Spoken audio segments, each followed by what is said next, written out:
Turkiston qurilish kompaniyasining sotuv ofisida mijozlarimizni ko'ryapmiz. Assalomu alaykum. Assalomu alaykum. Hammaga xayrli kun. Soat nechida kelib jonli navbatga yozilgandingizlar? Bu yerda 6:30da kelib, jonli navbatga yozilgan edim va 8:30da keldim, to'g'risi.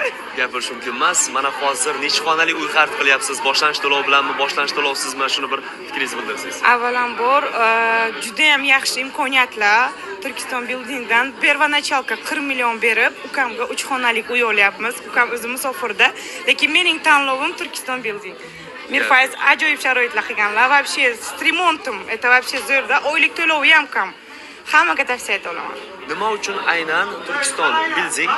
Bu bitta savol. Keyingisi mana sotuv jarayonida bugun qanday bir sharoitlar yaratib berilganligini qanday ta'riflagan bo'larsiz? Sotuv jarayonida birinchidan 400 minglik skidka va pervanachalka kirgizganga ham qanchadir foiz skidka. Uylarning ikkinchi, uchinchi qavatlari ham birinchi qavatdan qanday desam, farqi anchagina katta. Masalan, tepa etajda juda arzon. Men hammaga tavsiya eta olaman. Fikrlar uchun sizga tashakkur. Qadrli kuzatuvchilar, kechki soat 22:00 ga qadar sotuv ofisi ishlab turadi. Hali ulgurishingiz mumkin. Bizda jarayon